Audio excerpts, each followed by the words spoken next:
Okay, so yeah, so we have started our next part of our this course, that is soil and water conservation engineering.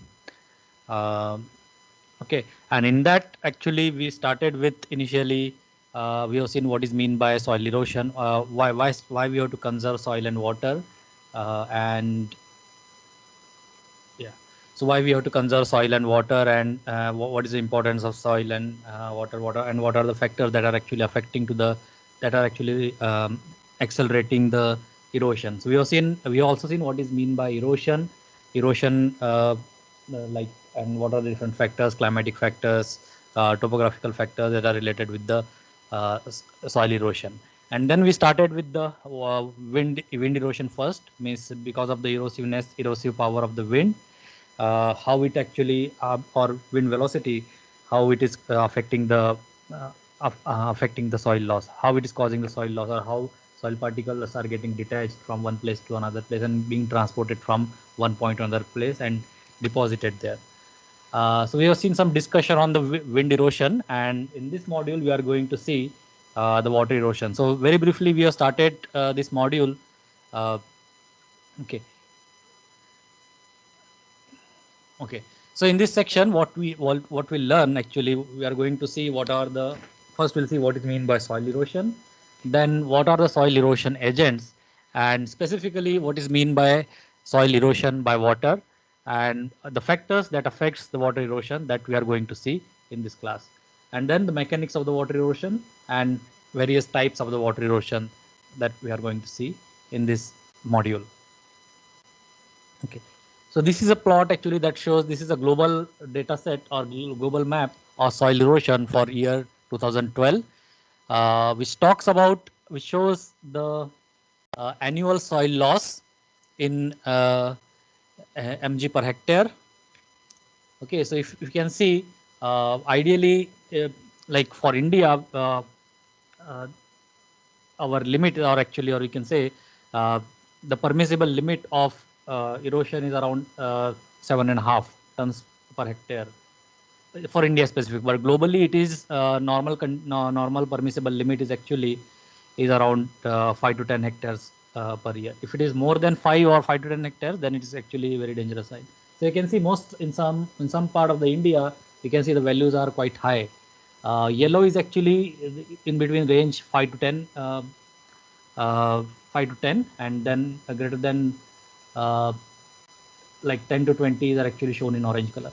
So you can see mostly in the South Asian countries, the soil loss or soil erosion is actually a major problem related with the soil degradation. Okay, and we have seen why we have to conserve soil and water. We are discussing in the sixth module, and we have discussed the importance of soil and water. So here actually that again is actually summarized here, how soil is actually beneficial for our various needs, because it provides various ecosystem services. For example, the food security, to control the water quality and to mitigate the uh, or like for carbon sequestration, like to mitigate the impact of climate change. Okay. Then, so these are some important ecosystems. So if soil is good, then entire ecosystem will be good, because soil serve as a medium for maybe for plant growth, for water to pass through it. So it's actually a medium which allows a healthy ecosystem uh, parameters.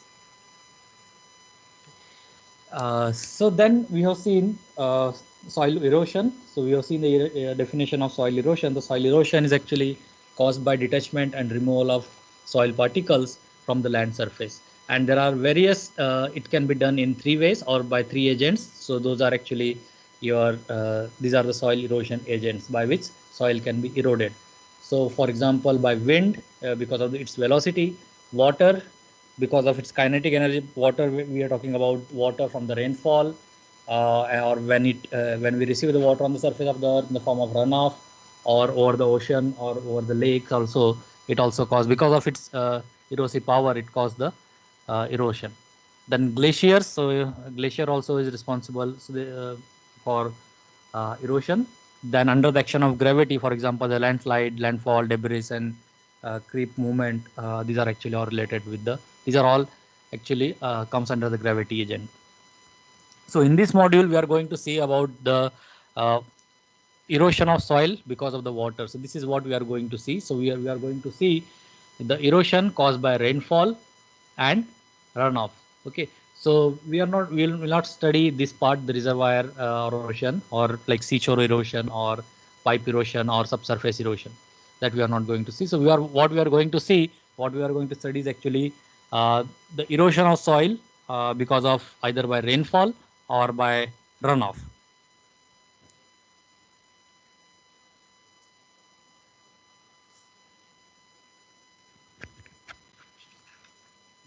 So then we have started with this how the mechanism related with the water erosion. So so soil can be eroded because of the multiple process or multiple action that are uh, acting because of the water on the surface of the soil. So some of these are actually are being listed here. For example, hydraulic action, abrasion, and in the next slide there is attrition, solution, and transportation. So under these actions, soil is getting eroded. So for example, hydraulic action. So we have seen, so soil is made up of like air, water, and the soil solid particles, mineral, inorganic compound, organic and inorganic materials. So when the running water that is over the soil surface, uh, it actually when it flow over the surface, it tends to compress the soil because the air that is present in the voids actually they exerts on hydraulic pressure on the soil particles, and uh, that actually overcomes the cohesiveness of the cohesive power of the soil, and soil particles are getting detached. So this leads to the soil detachment. So this hydraulic action leads to detachment of the soil particles. So the soil particles, once they get detached uh, from their original places, uh, are being taken into the running water, and they are actually responsible for scoring of the subsequent section or subsequent length. Okay, so that is actually your hydraulic action. Then we have the abrasion. Abrasion means when these fine particles are actually when soil particles, then when they are mixed with the water, running water. Uh, so it's the erosiveness or the like erosing power of this soil and soil particle and water mixture when it is mixed with the or we can say when the soil particles are mixed with the water, then their erosiveness increases. Okay, erosive power becomes more intensified.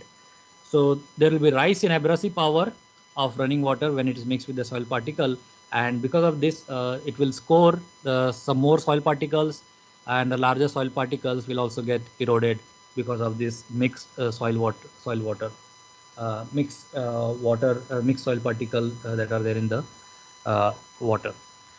So abrasion action will tend to score even more particle than because of the hydraulic action, and because of that, the larger soil particles also will be getting eroded.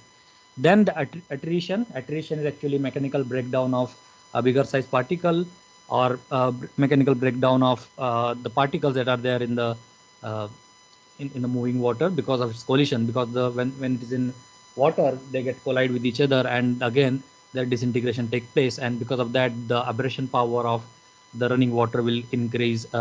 Like it will get intensified even more amount, and because of that, it will score more amount of soil particles, and it will erode more amount of soil along with it.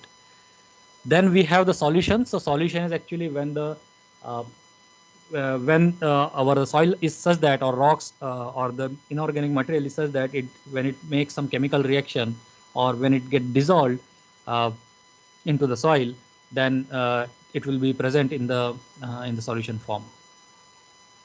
Then transportation. So in the transportation process, we have seen once the soil particle get detached, it will either remain in solution stage, suspension, and because of surface creep, it will get transported from one point to another point. Okay, so soil erosion, when we talk about in the context of water, soil erosion by water.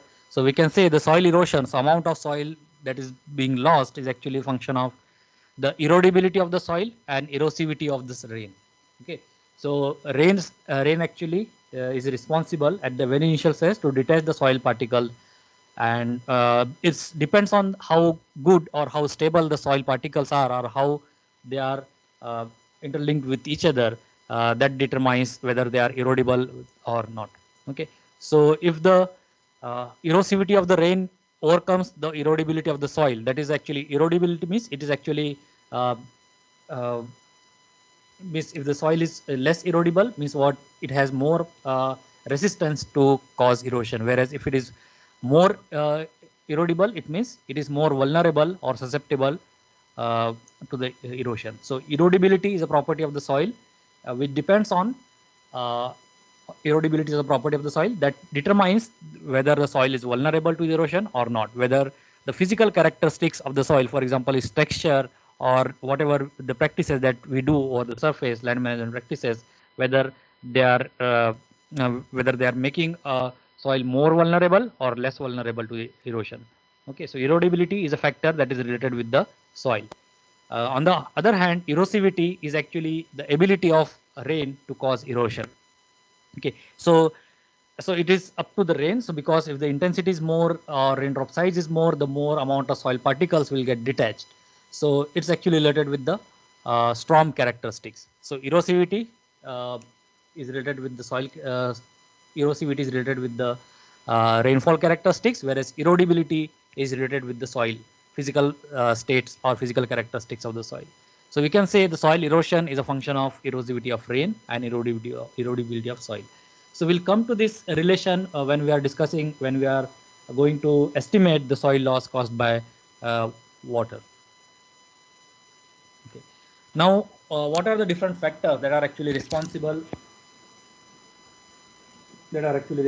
for erosion? So, so different factors are actually, they affect different uh, uh, different types of uh, movement mechanism, or different types of erosion, different kinds of uh, initiation process. Okay, so for example, the climate factors, soil characteristics, how good is vegetation cover, the topographical effect, all these things actually determine whether the soil is more erodible, or we can say there will be more erosion or less erosion. So these are the factors broadly. We can say that these are the factors that affect the water erosion. So we have seen climate factors. So climate factor, for example, the rainfall, the temperature, and the wind speed. So wind speed and its direction actually determines the whether there will be more erosion or not. So in the context of rainfall, we can say we have studied what is mean by rainfall characteristics. So rainfall characteristic means is intensity, duration, and frequency. What is the intensity of a given? What is the intensity of rainfall? That is actually intensity, or how, what is the rate of rainfall, that is your intensity. Then the frequency, how frequent or what is the return period of the rainfall, that particular magnitude of storm, that is actually a frequency.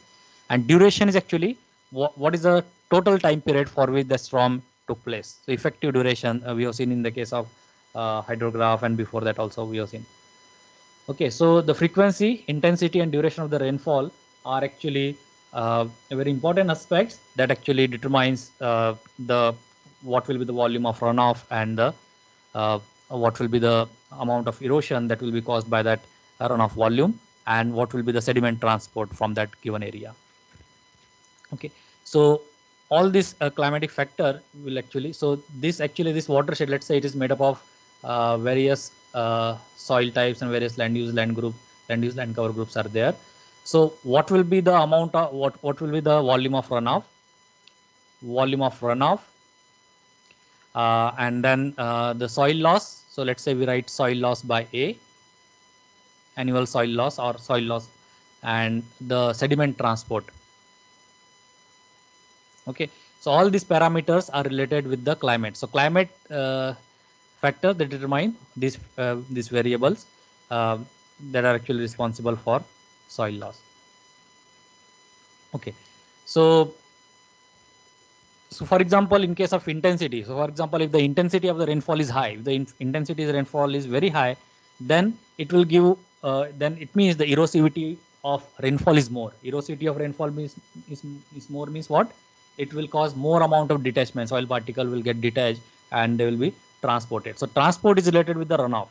Okay, so rainfall intensity determines the detachment, and the runoff volume that is accumulated or overland flow that is actually decides how much transport that will uh, going to take place, and how much amount of soil particle will be eroded, or what will be the sediment load in the out of the system. Okay, or so this is related to the intensity, or we can say when the storms are very frequent or intense and long duration. So then in that case, the potential of erosion will be very high if the soil is bare, and if it is having some roughness cover, for example, the grass cover, forest, or agricultural land, which is having good amount of roughness cover, then it it will be less. The soil loss will be less. Okay. So generally for bare soil, if the storms are more frequent, more intense, and long duration, it will cause more erosion. Long duration because soil will be saturated, then there will be less amount of infiltration. When the less amount of infiltration will be there, then there will be more amount of runoffs, and with that runoff, more amount of soil particles will be transported from one place to another place. So that is related with the uh, rainfall. Similarly, temperature also related with the is actually related with the property. So because of the temperature is more, there will be more evaporation. So like soil particle will be mostly dry, and that also leads to erodibility of the leads, or that also make soil more vulnerable to the erosion. So if you go to desert area, then you can see because of the wind erosion and the temperature condition, uh, the soil is mostly erodible, and the soil is mostly sandy, and the fertile layer has been eroded. So that's why that region has become a desert. Then coming to the soil characteristics. So soil characteristics are related with the what kind of soil texture we have: sand, clay, silt. Sand, silt, clay. So sand means coarser particle, silt means medium sized particle, and clay means finer sized particle, which are actually bind very closely with each other. Whereas in case of sand, uh, so this is, let's say, so sand is having more amount of openings. Okay, so pore space is more in case of sand, whereas in case of clay, the structure will be platy, very fine particle, platy kind of structure will be there, and these particles are actually compacted, and like there is having very high amount of cohesiveness among the soil particles in case of clay, whereas in case of sand, the particle size itself is high, and they are not connected very tightly as compared to the clay particles. So this is your clay. Okay. Um, so in the case of sandy soil, it there can be a more sandy soil can have more amount of detachment. Okay.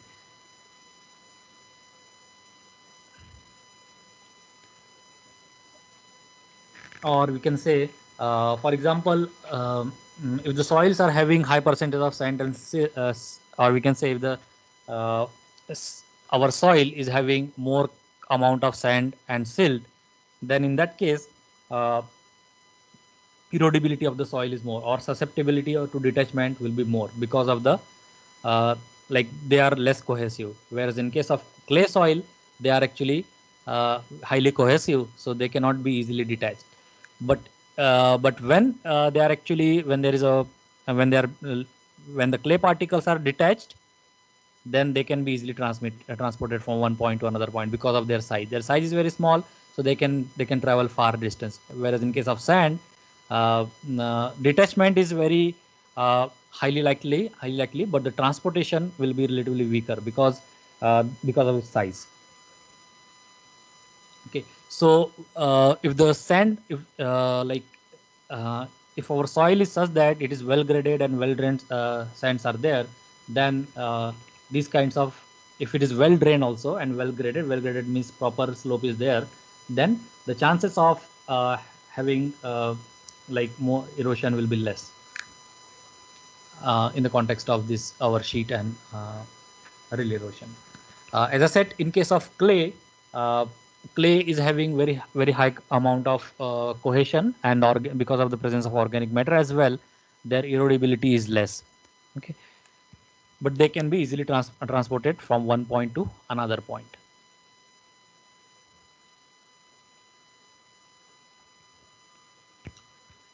Uh, related with this soil characteristic, this sandy and silty soils are also highly susceptible for gully erosion. We'll see what is meant by gully erosion. So gully is actually a bigger sized channel that is actually caused by erosion. Okay, so in case of sandy and silty soils, if the slope is high, then they are more susceptible to gully erosion. So more amount of flow and the sediment transport can take place. So this is related with the soil characteristics, organic matter and permeabilities. Uh, so, so if the soil is permeable, then it means there will be more infiltration. Okay, and also the compaction. Compaction means if the soils are compact, then also their detachability will be less, and then in that case the erodibility will be less. Then coming to the next point, the vegetation cover. So as we have seen repeatedly, so the good amount of vegetation cover is very important because it will help to reduce the soil erosion, because the roots of the vegetation they actually tend to bind the soil particles, and also the canopy cover or the overall roughness that is provided by the vegetation, they actually not only intercept the erosiveness of wind, but also they intercept the raindrop. So the splash erosion, so that erosion that is caused by the raindrops, that can be minimized. That amount of energy will be absorbed by these raindrops. Also, in a healthy region, for example, in a forest land, a natural forest region, there also the runoff will be smaller, because the soil, wherever the good amount of vegetations are there, then the velocity of runoff water will be less. So because water will take long time to travel from one point to another point, it will carry less amount of soil particles along with it. So so it will take more amount of time. It will take more amount of time for what? Sorry, it will take less. Uh, Sorry, it will slow down the overall transport process. It means uh, um, it will slow down the overall velocity of the runoff. It means the water will take more time to flow from one point to another point, and that is actually an opportunity time for soil to absorb that excess water. So it can retain more amount of water as compared to a barren land. So in case of forest land, uh, like forest land, or the land which is having good amount of vegetation cover, will tend to retain the moisture and it will cause less amount of runoff. So a good vegetative cover is completely negates the effect of rainfall on soil erosion. Okay. So a good vegetative cover completely negates the effect of rainfall. Completely negates the effect of rainfall on soil erosion. But other effects will be there, but they'll also will be minimized. Then we have the topographic effect. Topographic effect means is related with the what kind of topography we have, whether our slope is very steep, or what is the length of slope, what is the shape of the slope. All these things are actually are related with the how much amount of soil erosion will take place. Because if the terrain is more slopy, okay, and slope length is also more, then more amount of soil loss or soil can be eroded because of the running water over the surface. So as the slope increases, runoff coefficient, uh, kinetic energy and the carrying capacity of the surface runoff also increases, thereby decreasing the soil stability. So if you want to see the so we have seen the runoff coefficient in the module 3, what is meant by runoff coefficient. So we have seen the runoff coefficient is actually how much amount of uh, rainfall is becoming runoff actually. So okay, so in case of like if the soil is more steep, if the terrain is more steep, then most of the rainfall that is happening over that region will become runoff. Okay, and when the most of the volume of water is becoming runoff, and its speed is also high, means the rainfall rate is also high, runoff rate is high, and the runoff magnitude is also high, then the carrying capacity of this running water will also high, soil particle carrying capacity. So in that case, the chances of erosion will be more. So these are the various factors that actually affects the that actually triggers or that actually affects the water erosion, soil loss. Okay, so this kind of graph we have seen. So this is actually when the so these two are related with the water erosion, and these two are related with the wind erosion. So when the when there is good amount of natural vegetation, so we can see on y-axis relative sediment yield. So relative sediment yield is less for different annual precipitation, whereas in case of barren soil, it is more. Similarly, that the same thing can be visualized in case of wind erosion. So if it is covered by, if the soil is covered by the good amount of natural vegetation, then the wind erosion potential will be less, relative wind erosion will be less, whereas in case of bare land, the wind erosion will be more. Okay, then okay, so now this entire process of soil erosion by water is actually can be divided into 4 parts. So this entire process is actually dependent on what kind of land use we have, what kind of weather we have, what is the hydrological variable, means evapotranspiration, infiltration capacity, what kind of topography we have, and the soil properties we have. So all these things are combinedly act together onto the how much amount of runoff, or how much amount of erosion can be possible, or whether the soil is vulnerable or not. Okay, all these factors determine the soil erosion. So the soil detachment and the transport process. So detachment of soil particle from its original location to its transport from its original location to some remote location is actually divided into 4 process. It can be written down into the 4 process. So these 4 process are actually written here in 4 points. So first, the detachment of the raindrop detachment of the soil particle by the raindrop, and transport of soil particle by the splash that is caused by the raindrop. Okay, so detachment. So let's say this is a rainfall happening. So detachment of soil particle by the raindrop, and once it uh, like cause impacts here, it will be there will be splash. Okay, so detachment by raindrop and transport also by the splash of that raindrop. So that is actually your first stage. Second is actually detachment by the raindrop. So this is the yeah.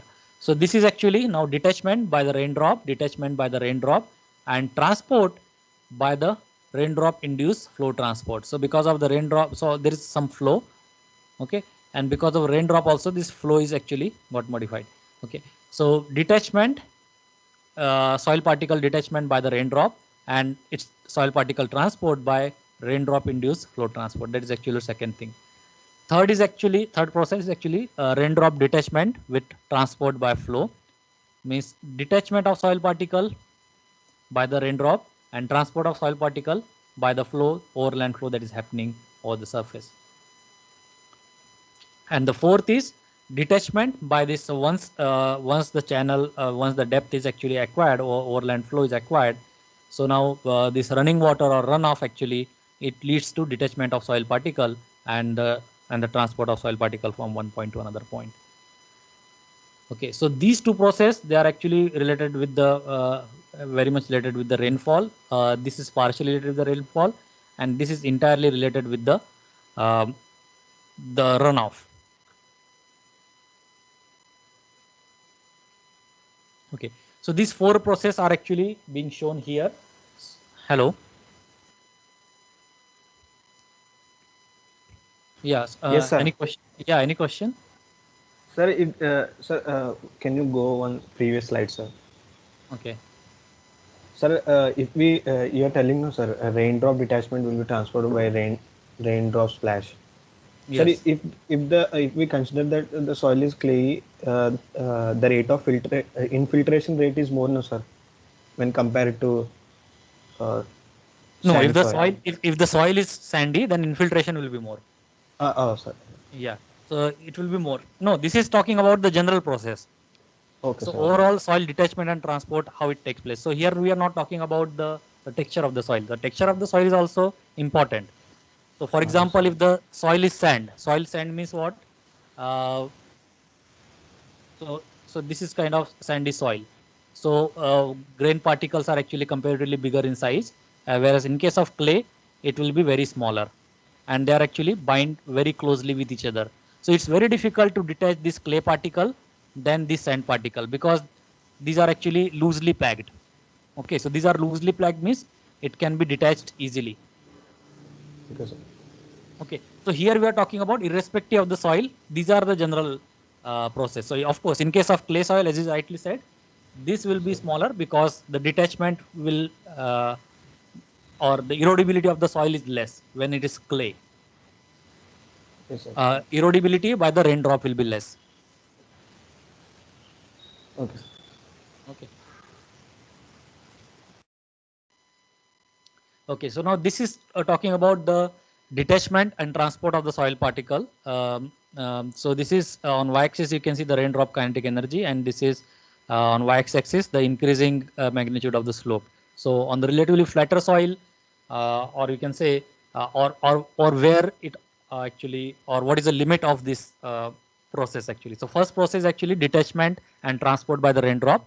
So you can see on a very, so because of each of the raindrop, small raindrop per unit area, uh, there will be splash erosion, and because of the splash erosion, the soil will get detached, but there will be no runoff because of this one. So the first, this is the first process, that is the detachment and transport by. And second is actually here actually now there is a little bit initial runoff is there. Now beyond that the runoff has been started because the slope has been increased. So slope has been increased here. So now, so here also the kinetic energy, uh, let's say for this kinetic energy, so this is actually, so this shows the rate of soil detachment and transport. So here actually detachment is caused by raindrop, and the transport is actually, transport is also caused by the splash. Okay, the splash induced the flow transport. And then we have the next erosion. So where actually next process, that is actually detachment by the raindrop, but the flow is actually happening because of the very small amount of flow, or inter-erosion. Inter-erosion means kind of sheet, a very thin layer of sheet that is flowing over the surface. Okay, so this is actually related with the runoff, and this is actually, this is not related with the runoff, and this is actually related with the runoff. So this is just related to the rainfall, and here depending on the magnitude of runoff, here actually you can see the magnitude of runoff is increasing. So from this point to this point the magnitude of runoff is increasing, and here it is entirely caused by the rainfall itself. This is relation, which is actually caused by the detachment is caused by uh, the flow that is happening, and transport is also caused by the flow that is happening. So we'll see what is mean by reel, what is mean by interreel, what is mean by splash erosion in the next few slides. Okay. So the soil erosion can be, which that is caused by the water, is caused, can be form of two form, in the form of liquid because of the flowing water, and in the form of solid because of the glacier also. So in this class actually, or in this model, we are going to see the erosion that is caused by the flowing water. So impact of rainfall caused by the splash erosion. So this, so the first figure you can see, this is actually talking about the splash erosion. You can see, so because of this raindrop, this small, when the splash occurs, so this kind of small fine particle of soils are actually, uh, means this kind of geometry will get formed. So these are actually the splash, means when this get solidified, these kinds of. So you can see the intensity was not that high here, or you can see, or you can see it is just after the rainfall. So this is actually impact of rainfall that is caused by splash erosion. Second is actually your runoff, or runoff water causing the scraping of the land and transport of soil particle leading to sheet erosion. So sheet or interreel means very thin layer of uh, soil is getting, which is uh, so all these three processes are being shown. So this is a kind of sheet erosion you can see. So you might have seen when, means like in open ground, when there is a rainfall, or if you are staying in areas that is actually having agriculture or open land. So these kinds of sheet you might have noticed uh, when there is a rainfall. Okay, so these are actually your sheet erosion. These are actually your reels, very small. So these are actually your reel erosion, Okay, when this reel means these are actually, these channels are getting developed, and when these channels, so these are also reels. Yeah, these are all reels. Means there is an initial stage of formation of these channels. Okay, so these can be modified. This can be modified by by tractor or any other farm machinery instrument. So these are actually reels, and these are the sheet erosion. Then this is actually a bigger gully. Gully means it's a bigger channel. Okay, that cannot be modified very easily. Okay, so runoff water cause, so this runoff water, when it flows through these channels, small channels, it cause scraping of the bottom of the channel and as well as side of the channel, and along with it, it carries lot of soil particle, and it will ultimately leads to more amount of soil loss. Okay, so once these reels are getting developed, they'll go on, they'll grow. If they are not controlled, then they'll become bigger size gullies, and that will cause soil loss, and also the effective area will become less for us. So yeah, so this is your splash erosion. This is actually your sheet erosion. This is your rill erosion. This is actually your gully erosion, and this is actually your stream bank erosion or erosion uh, on the side of reservoir or lake. So because of these wave effects, so this wave will strike to these banks or the shores, and because of this action, the soil will get eroded. Okay, so this is actually called as stream bank erosion or erosion of bank or seashore erosion. Sorry, seashore erosion is different, but this is actually called the stream bank erosion. Then next is pipe erosion, which is actually happening underground, subsurface. That is actually pipe erosion, is also called as a tunnel erosion. That is actually related with the property of the soil, whether it is compact or not, or whether whether like a tunnel kind of whether soil is loose or because because of that this kind of erosion will take place. Then glacier erosion, that is caused by heavy landslide, for example in case of Himalayan region. So in this course we'll be talking about these kinds of erosion: splash erosion, inter-rill or sheet erosion, rill erosion, and gully erosion. Okay, so these are the so we'll be discussing this 5 erosion: raindrop or splash erosion, that is shown here; sheet erosion, so you can see the fine sheet or uniform layer of soil is getting eroded here; then rill erosion, so these are a small channel that are actually a very preliminary stage that are actually carrying sediments along with them. This is your rill erosion. This is gully erosion, so now you can see the gullies are being developed here. Okay, so these are actually gully erosion. They can, and they can, you can see a lot, they can carry a lot of amount of soil along with them. And then this is actually your stream bank erosion. uh, Stream channel erosion, this is stream channel erosion, and stream bank erosion we have seen in the last slide. Seashore erosion related with the waves near to the coastal area, and landslide related with the like because of the landslide.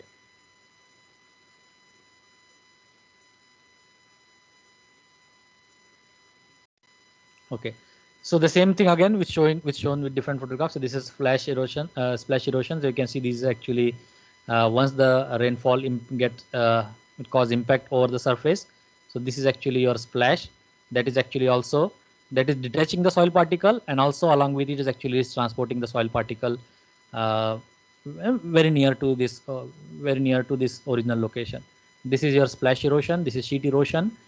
Interreel means these are actually very small interreels, and this is actually your reel. And when they get developed, this is your gully erosion. This is actually deep gully erosion when this gully is intensified. When the gully developed and when they are in active form, there is it's very difficult to control their intensification. So intensification, or if they are in active stage. So this is actually your deep gully erosions. This is your stream bank erosions, or along the bank also, depending on when there is a flow. So this amount of this side slope or also the banks,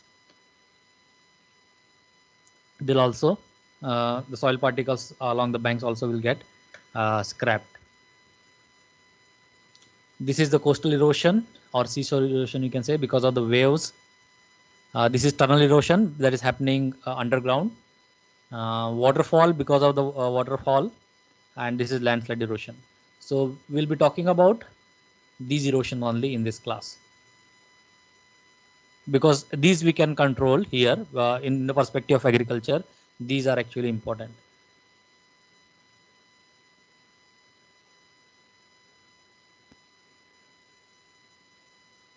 Okay.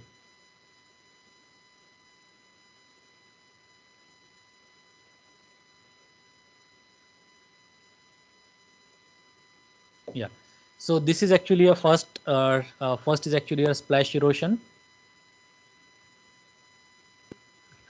Yeah. So raindrop splash is a major contributor of detachment or detachment of soil particle or erosion. So when the raindrop, when it strikes, so this is a raindrop, when it strike to this bare ground, the splash will occur. So this is actually your splash that is actually visible here.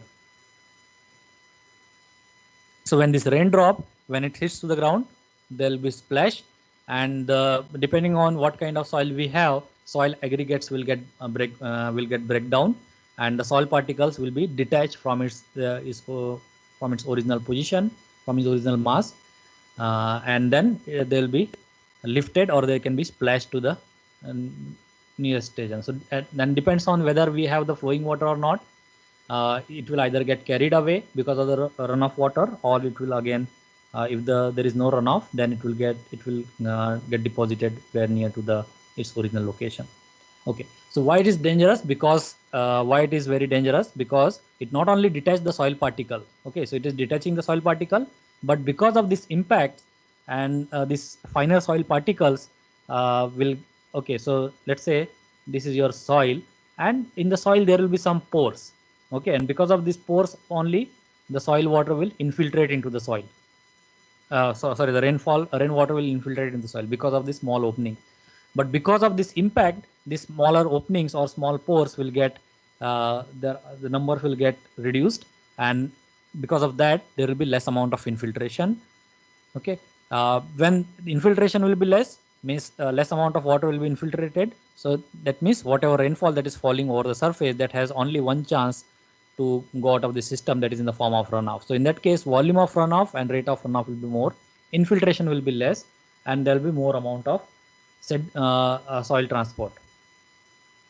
Okay, so the raindrop splash gradually removes because it is actually impacting over the surface, it's causing impact of the surface. So finer particles or the upper layers that is actually having very good amount of organic content, or that is actually very fertile, will get detached and will get transported from one point to another point. Okay. So raindrop splash gradually removes the fine material from the soil and leaves the less fertile sand and gravel behind. Okay, so soil become less fertile because of this one, because of this splash erosion. Okay, so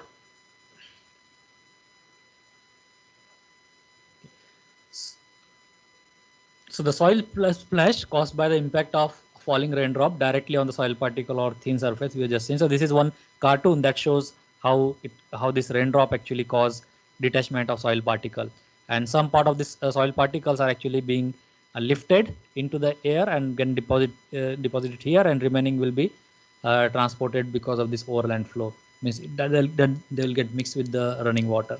So soil can be splashed into the air up to height of 50 to 75 centimeter. That depends on the size of the raindrop we have. Uh, in terms of height, 50 to 75 centimeter, and in terms of length, it can, depending on whether the soil is level or not, it can move horizontally around 1.5 meter on the level land surface. Okay. Now, for more erosion to take place in terms of splash erosion, so we can see it is entirely dependent on the rainfall intensity or size of the raindrop, right? So if the size is more, it will cause more amount of impact, and it will cause more amount of detachment. So the raindrop size is very crucial in case of splash erosion. So raindrop size, it can be up to a size of 6 mm in diameter, and the velocities can also be around 36 kilometer per hour. Uh, Heavier the rainfall or larger the drops, there will be more erosive forces.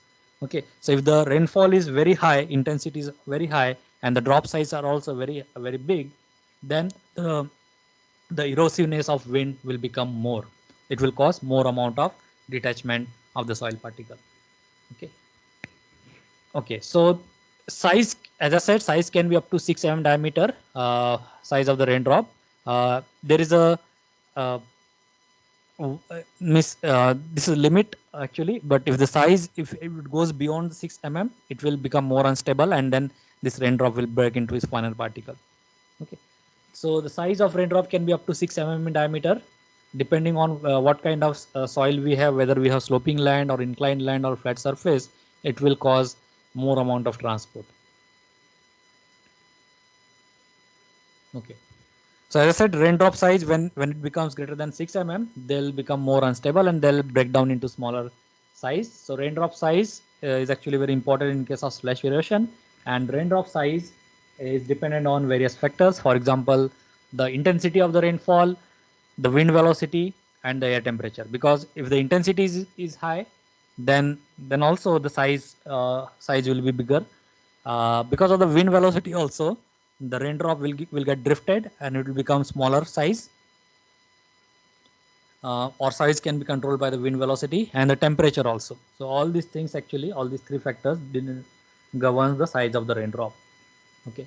So normally if you want to characterize the size of the raindrop for a particular storm, it is actually normally represented by the median diameter for that storm. Okay, so to characterize the median diameter of the raindrop, we denote it by D50. It can be characterized by various ways.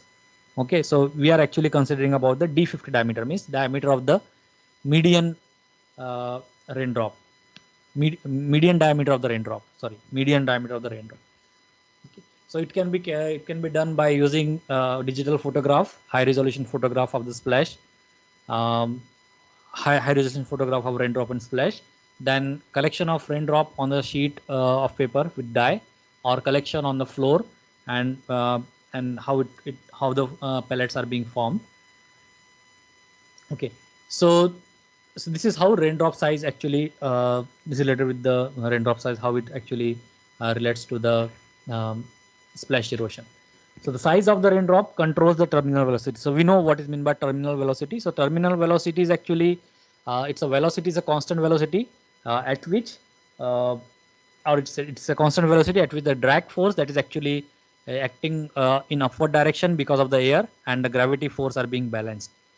Okay, so it's based on the Newton's first law. So it's actually it's a so initially when the drops are released, they will having a very high value, but after some time when the drag forces are also increasing in upward direction, we attain the terminal velocity, and after that time, after that velocity, the velocity will be constant, for example terminal velocity. So the size of the raindrop controls the terminal velocity of the raindrops, and hence the kinetic energy of the raindrop. Okay, so depending on the size, the kinetic energy of the raindrop will be decided. Okay, and or the intensity, like intensity, or we can say number of raindrops that is falling on the unit area, it is actually, we can say it can affect the rainfall intensity. So this is the empirical relation to calculate the number of raindrop that is falling on unit area depending on the intensity, where I is so this is Na is actually number of raindrop falling in unit area is equal to 154 into I to the power 0.5. I is actually a rainfall intensity in mm per hour.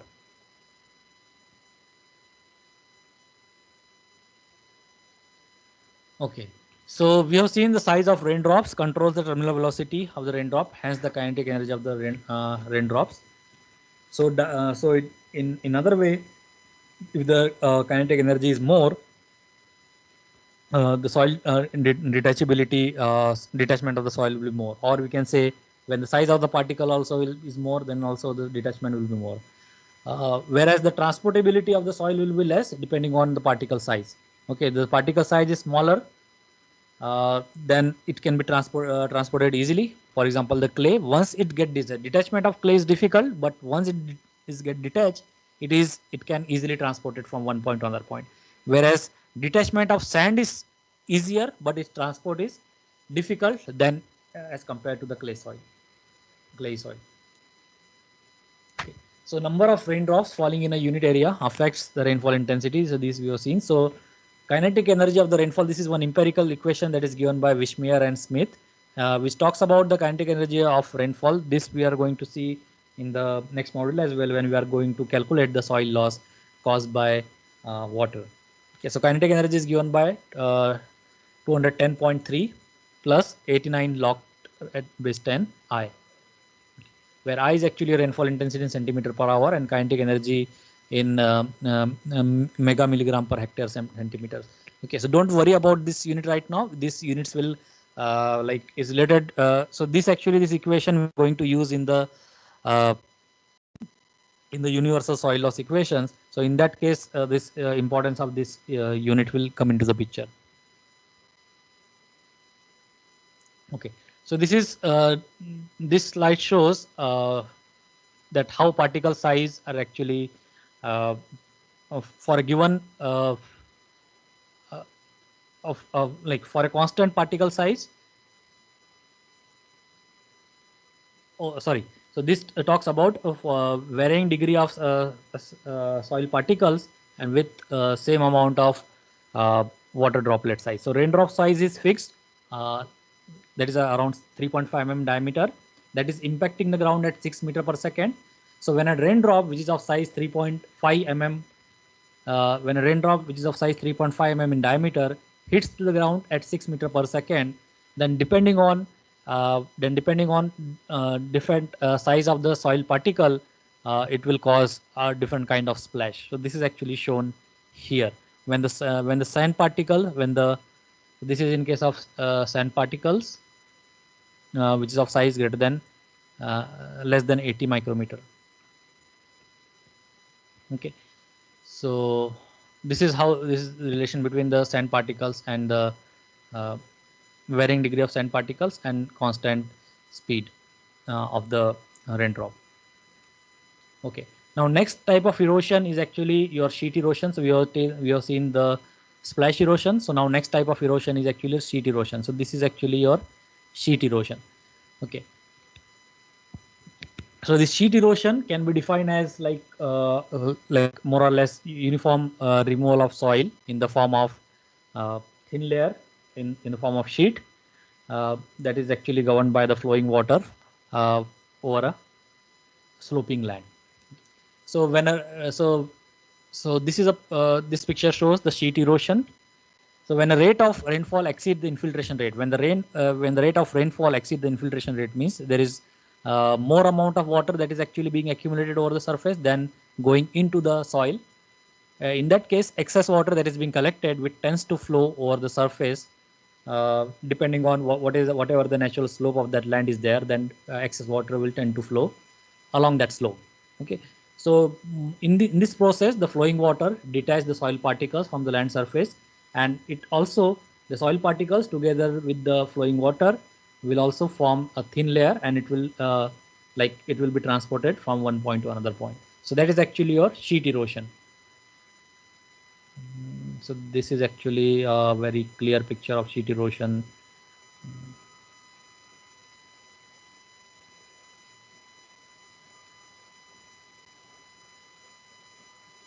Yeah, so this is a very clear picture of sheet erosion. We can easily see a thin sheet of uh, soil and water is actually is being transported because of this running water.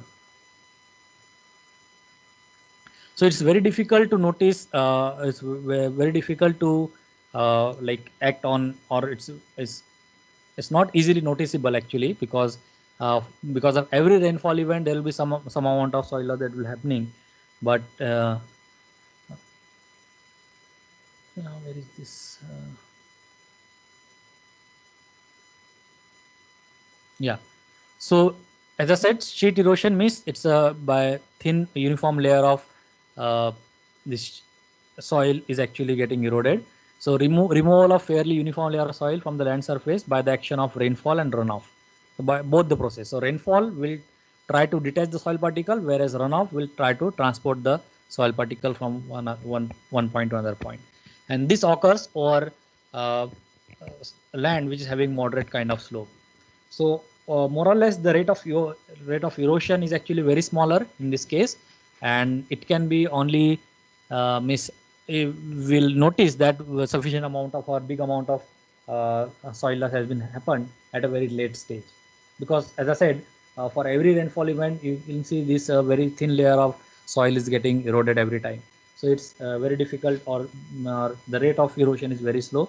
But if you notice for a 10 years or for 5 years of period, you'll notice that a significant amount of soil loss uh, can have took place over that region. So this sheet erosion results into uniform skimming of the cream kind of transport of the topsoil with very intense rainfall. Okay, so this is how it is shown how splash erosion and sheet erosions are related with each other. Uh, so you can say the splash erosion is causing detachment of soil grains from the soil structure, and this detached soil particle, when they get mixed with the flowing water, excess water, selective removal of soil grain, they'll remove the some amount of small size grain because of the overland flow. Okay, and then uh, ultimately it leads to the more amount of soil loss of very fine size particle. So this is the three stages are given here. Here the concentration of coarse fraction on the surface that is visible, because most of the finer particles are actually being eroded in a form of thin sheet. Then there is a next stage, that is actually your rill erosion. So rill erosion is actually okay. Before that also, this sheet is also called as interrill erosion. Interrill means it's actually uh, it's actually related with it's kind of so there is a transition that is happening from sheet erosion to the rill erosion. That's why it is called interrill erosion. Okay.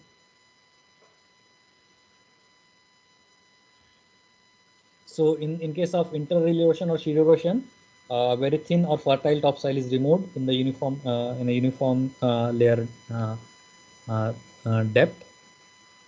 Okay, and then we have rill erosion when this interrill becomes bigger, or when here we can see some kind of or when we can say when we can say there is a prolonged occurrence of soil erosion that is actually happening in the mode of interrill or sheet erosion, that leads to widening of this interrill and formation of smaller channels. So these are the smaller channels. These are the formation of smaller channels actually that are actually known as rill.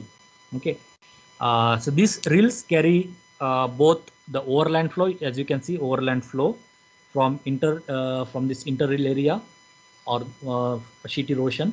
So whatever the soil that has been detached or being transported in the process of sheet erosion, that load, and also this reel also itself, because of this structure of the reel, these reels are becoming intensified and they score more amount of soil particle as they progresses in the downslope direction.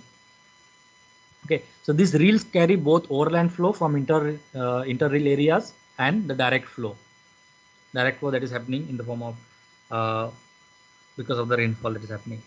So in channelized flow, depth of so if the flow is more channelized, the depth of flow will be more. So in that case, soil erosion is very high from this well defined channels. Okay, so in this case, as you can see, the surface flow that is happening or overland flow that is happening in the channels, actually they contain soil particles in the form of suspension form, and they move ahead and forms smaller channels, micro channels, and rills. And this, or you can say the size of the rills will go bigger and bigger. Okay, so so in this case, in case of rill erosion, removal of soil of the removal of soil by water uh, will when there is a concentration of overland flow, in that case there will be removal of soil by the water in the form of smaller but well defined channels, in the form of smaller and well defined channel. Okay, uh, yeah, so the flow in these rills, that is actually smaller streams, which are having the concentrated flow are having high shear stress at the channel bottom, and the rills are this as you can see, these rills are actually very smaller in size, so they can be easily worked on. Means we can avoid this kind of rill. So by doing some kind of uh, tillage operation, these can be removed. Okay, but when these reels go into bigger size, then it's very difficult to overcome these kinds of reel. So if these are neglected, then they may grow into a bigger size gullies. They get wider and wider and deeper, and they can carry larger amount of soil loss. And then in that case, more amount of soil loss can take place, and also the effective cropping area will also get reduced. Okay. So this picture shows the rill and inter-rill erosion on a cut slope portion of a road bridge in the western United States. So ideally it shows what it looks like, rill erosion. So this is your rill erosion. Okay, so smaller rills are actually being visible here. Okay, and this is your inter-rill erosion, means in the form of thin sheet the flow is happening. Okay. So there is not much difference between the sheet, that is inter-rill erosion, and rill erosion. Depends on the size of the stream. So when the inter-rill grows, they become wide, they become rill erosion. Okay, but as compared to the sheet erosion, rill erosion is readily apparent, uh, and uh, and the serious in soils having loose shallow type soil. The topsoil is shallow. In that case, also the rill erosion will cause more amount of damage. Okay, so it is regarded as a transition stage between the sheet erosion and gully erosion. Uh, so from rill to gully, so there is a transition. So when the rill become wider and deeper, they become gully.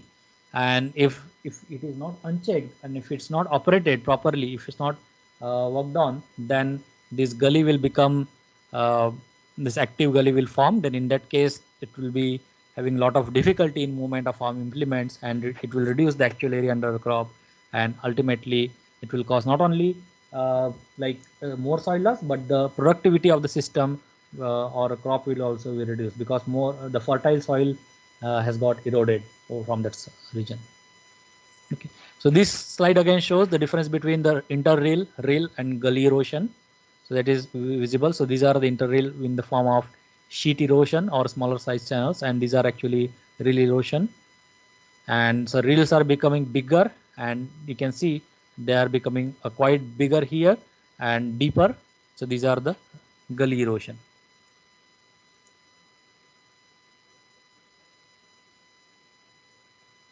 Okay, so here also it's shown the relation between rill and inter-rill. So these are actually smaller rills, channelized flow happening here. So these are actually your rills. Okay, and these are the inter-rill area. So here also the sediment transport will means the soil loss will take place. That is actually in the form of sheet erosion, and they are actually being deposited here. Okay, so you can see from this point, you can see this sheet, this soil is getting, so you can distinguish here, this soil is not very stable here. So it has been eroded here, it has been deposited here because of the erosion of the upstream side. So this is actually a thin sheet of soil that is being deposited here.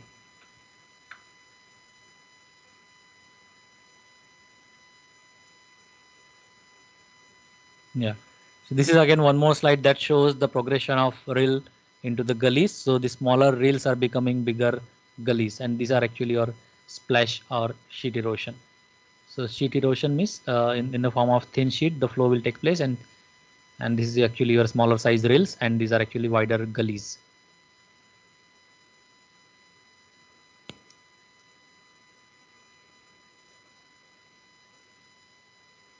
Okay.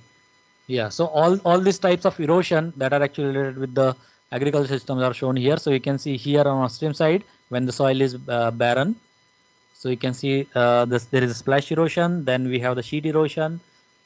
Okay, so these are the sheet erosion. These are actually rill, smaller rills. Smaller rills are becoming wider and becoming gullies, and they are actually causing stream bank. And here actually gullies are meeting in the stream. So on the stream we have stream bank erosion and stream channel erosion. Okay, till this point, any question? No, sir. Okay.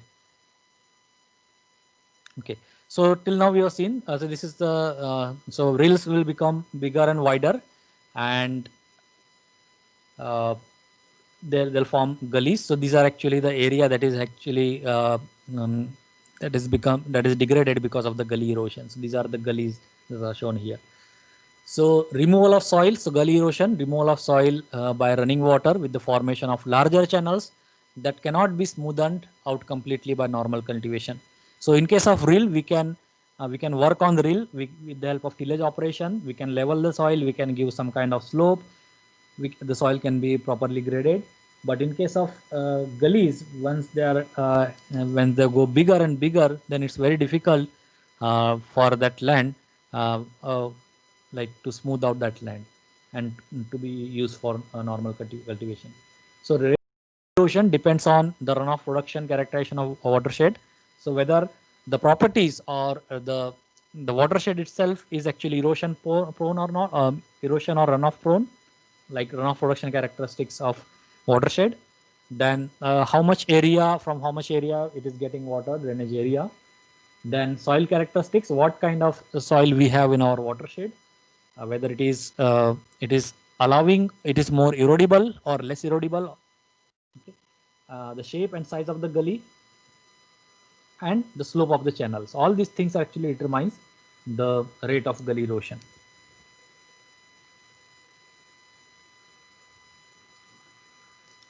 Okay, so these are the main process in the gully development are actually shown here.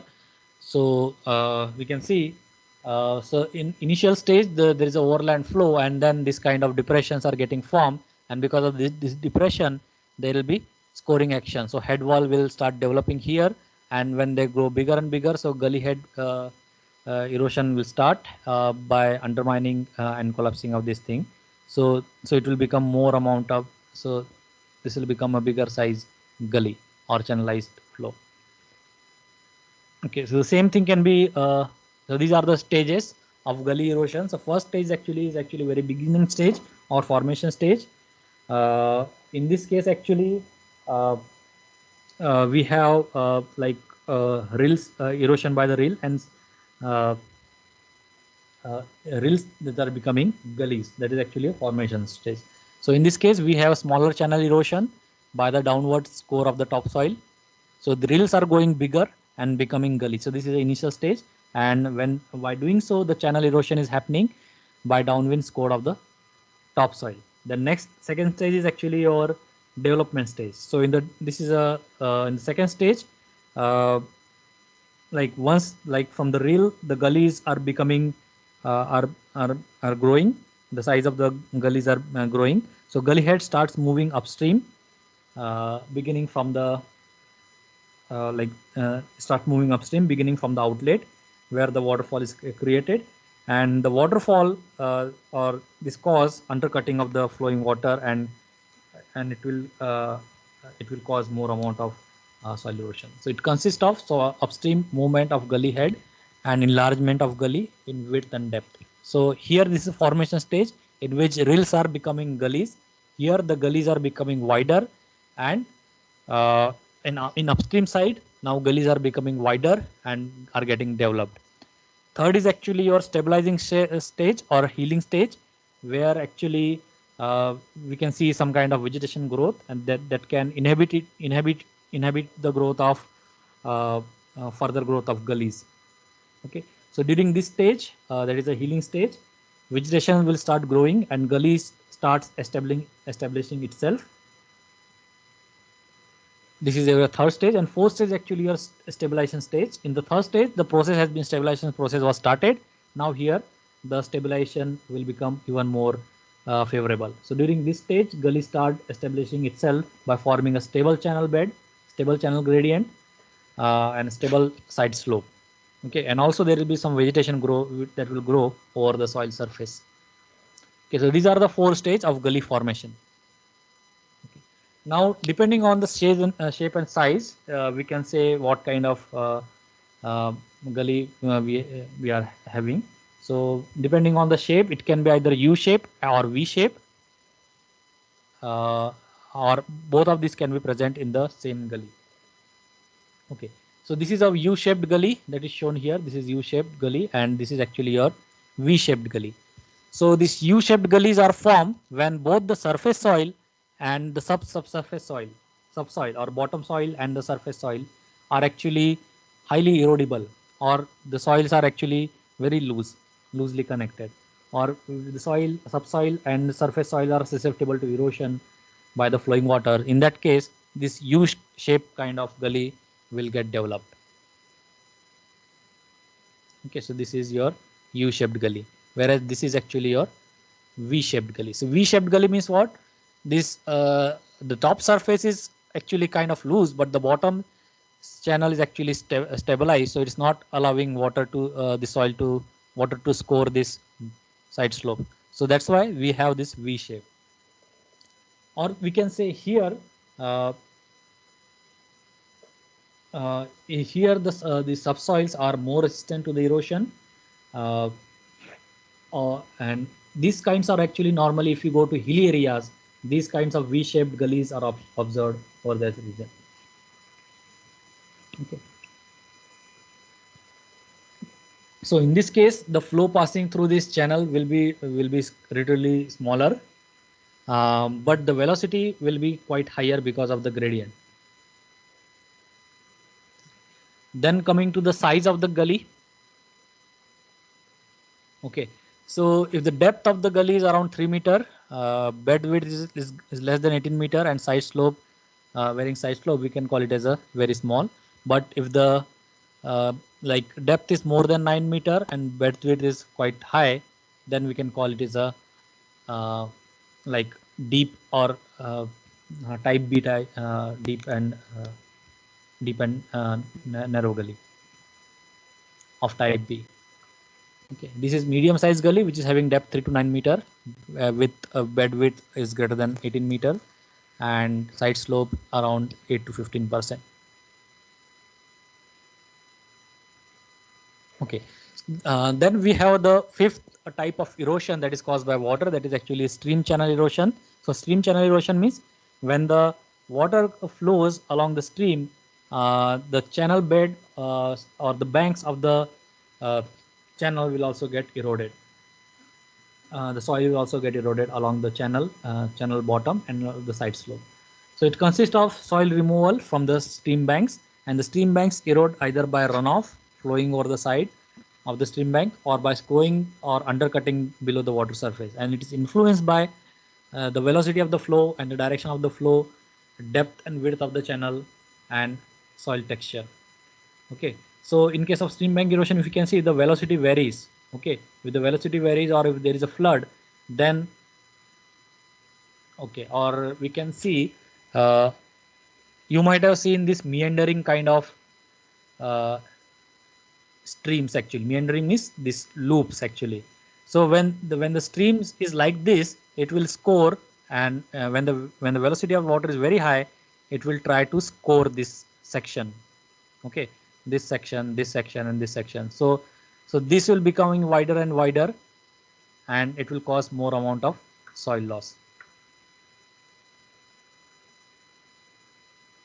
Okay, so this is some comparison related with the wind and water erosion. uh, okay, so with that we'll stop here for this uh, we'll end this module on water erosion, and then we'll start the new module on soil loss estimation.